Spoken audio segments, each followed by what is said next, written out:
and they said hello. Hope you all having a good time. We finally got this done. It was kind of touch and go, kind of sketchy. It's not done yet. It like you can see the strap is still on it and all that. I had to find these self tappers and the bit that hold. There's a magnetic bit and a drill bit that I start the first hole with and stuff like that. It's a process, but it's on there. And I wasn't using like different pipe. They were all like this dirty. It just those got. By the time I got done wrestling them, I wrestled the dirt off.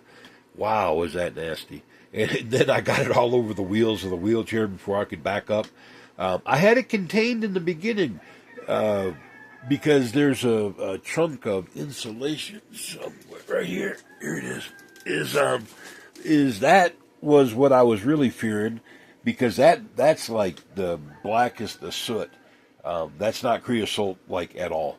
Um, and that's how hot it burns. Is it burns everything to that soot. There's nothing in the pipe. This has been 5 years and never been cleaned out. In the astonishing part is that it's as clean as anything that burns natural gas. I mean, yet the only thing that's in the pipe is like literally the dirt and dust that's in the air um, that gets heated and then stuck to the pipe as it travels upward. Other than that, nix mosh, man. There ain't nothing in there. And after 5 years, that's pretty good. Um, and I took a picture of the inside of the fire. You can look down. There's sand in there right now. I don't know if you can see that or not. Underneath that pan, there's sand up there. But if you take that sand away, the top of the stove is way up here. See where the fire thing is? Way up here is the top of the stove. And the firebox is actually underneath this. This is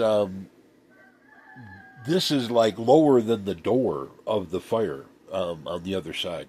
That's hard to explain, but it doesn't burn like a regular firebox. Anyways, the fire in the bottom makes the smoke. It goes through about a 5 inch reduction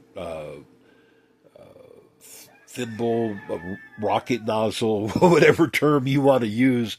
That's about like right here. There's a thimble, high ceramic, like in a forge, kind of high temp ceramic thimble. And that goes up inside of a stainless steel bell that's inverted over the top. Um, that thimble is not small. It's like yeah, probably about this big ish, like that range, about 8, 9, 10 inches, something like that. I don't remember exactly. All the videos there are there, y'all. I labored over the math. I didn't do AI back then. Wow, is that a lifesaver? It is that so much easier. Like I said, I just took a picture of the inside when it was operating, and it had the glow. And I showed the AI the picture. Oh, that's over 1100 degrees. Blah blah blah blah blah. Because all it needed to know is what the material was, and then it could tell by the color. I love AI. I don't like completely like fall. There's a lot of fantasy that it does. Because it's trying to make conversation with you on top of it all to as like an interaction kind of deal. So sometimes you got to look through the some of the off comment stuff that it's making just to like it's think of it like a super smart kid trying to make small talk awkward. That's how you got to look at it. It's trying. It doesn't mean that it's wrong or anything like that.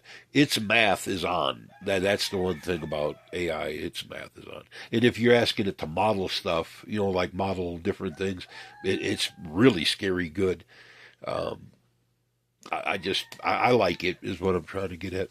But we still got to do the screws and the thing and put it all together before I can take it apart.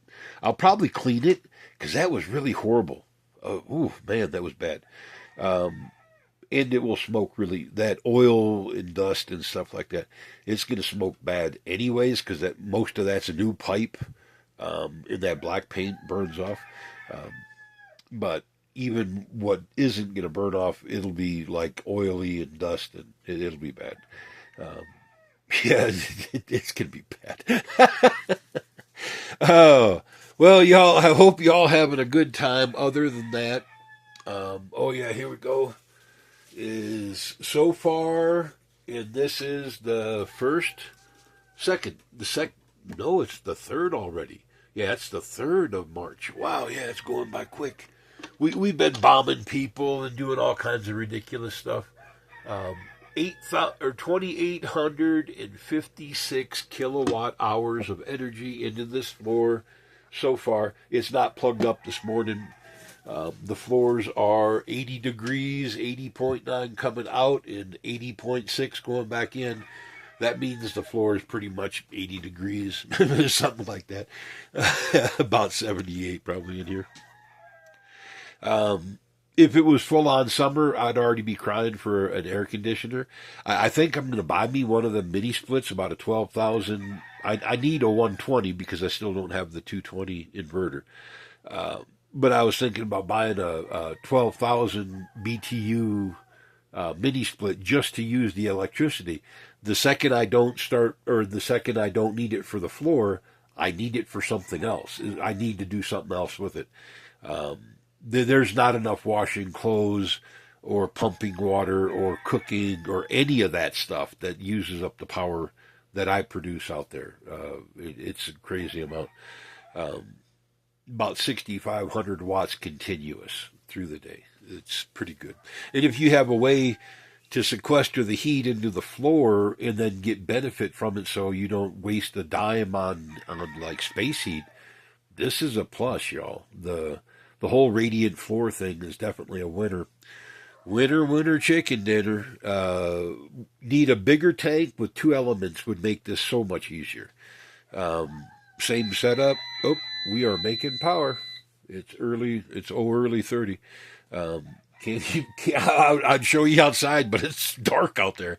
This thing, it can pick up on a little bit of light. It's not really making power. It just acting. It says don't lick the wire. It says there's 60 volt in there is what it's saying. It's the warning. But okay, y'all, I'm gonna leave it at that. I finally got it hooked up. That's the thing here. We got it hooked up. Okay, talk to you then.